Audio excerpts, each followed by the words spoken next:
So what happens next for one of Africa's oldest aviation companies? Let's explore that in a bit more detail. Let's bring in Sean Mendes, who's an aviation expert, who's joining us now from Blantyre. Sean, thank you for your time this evening. So let's start with the comments from Pravin Gordhan. He says that this deal fell apart because the government couldn't agree on a fair value for 51% of this company. What exactly was the price that the government was looking for here?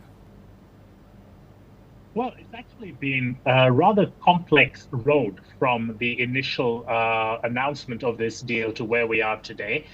The original Takatso Consortium was supposed to be a partnership between three entities, one being Harith Global Partners, which is an infrastructure fund, one being Global Aviation Operations, which is a South Africa-based leasing and operations company, which also has a stake in Lift, another domestic airline in South Africa, and a third company called Cyrenics, which was a management consultant group. However, due to some concerns raised by the Competition Commission in South Africa, Global and Cyrenics had to exit from the deal, which left it basically only Harith as the stakeholder remaining in Takatso. Now, the original plan, supposedly, again, none has been announced publicly, but we've got this from other reports and from presentations to Parliament, was that the consortium would pay 51 South African rand, so about $3 to buy a 51% stake in South African Airways, and would make a commitment to investing 3 billion rand further, which is about $160 million towards the recapitalization and growth of the company. Now, obviously, the Department of Public Enterprises feels that with the restructuring of the Takatso Group and in terms of what it brings to the table, the 51 rand sale price, as well as the commitment to recapitalization, is insufficient for the government's objectives.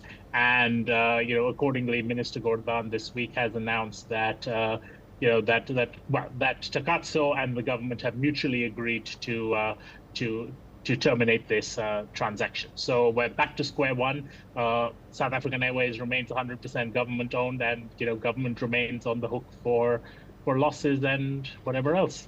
Indeed, and I just want to pick up on that, because the other thing that the Public Enterprises Minister said was, at no stage will SAA get money from the fiscus. That's a direct quote from him. But, SAA has had a history of bleeding money for the better part of a decade, I believe 11 years and counting. So if SAA isn't going to get more money from taxpayers, where can he get money to keep running? Can it remain as a going concern?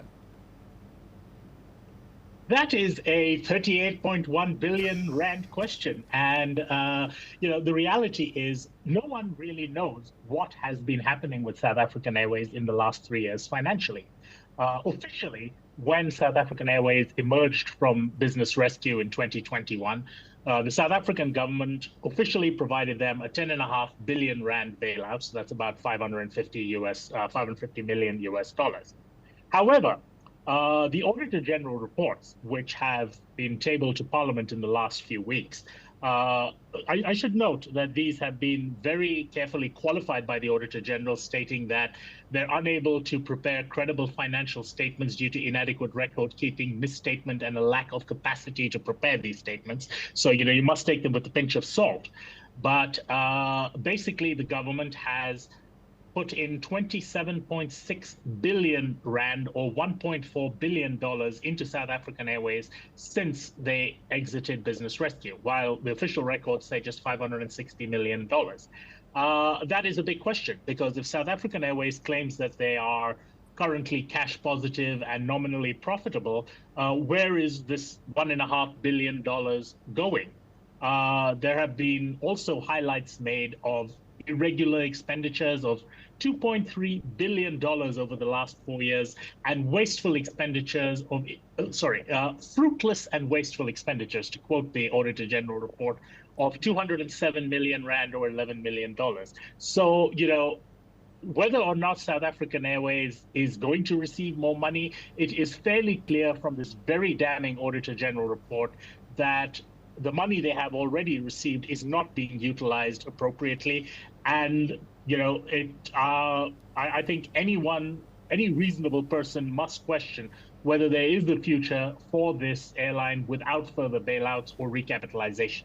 All right, so let's step back a little bit and try and take the optimistic, shall we say, angle to this particular story.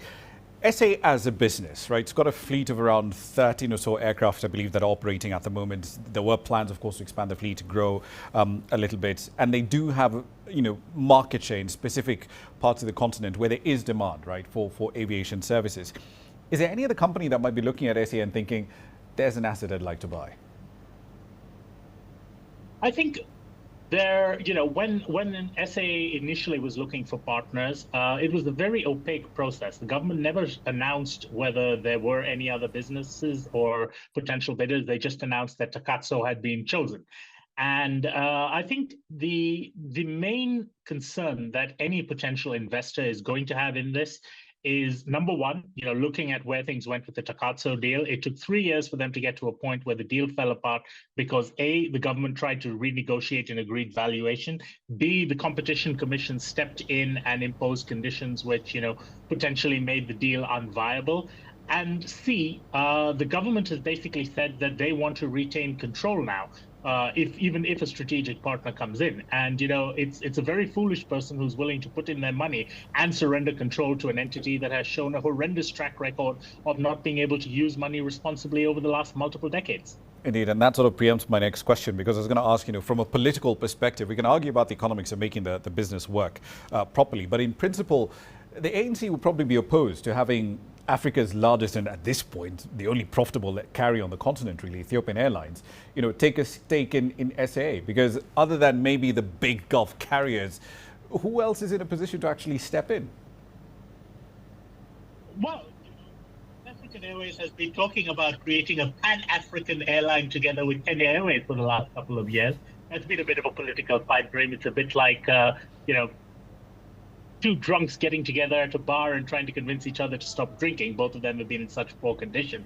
But I think, again, Ethiopian Airlines have expressed their willingness to assist South African Airways with this. But Ethiopian is not going to come in as a financial investor. If Ethiopian were to get involved with this, it's going to be as a strategic partner, as an operational partner.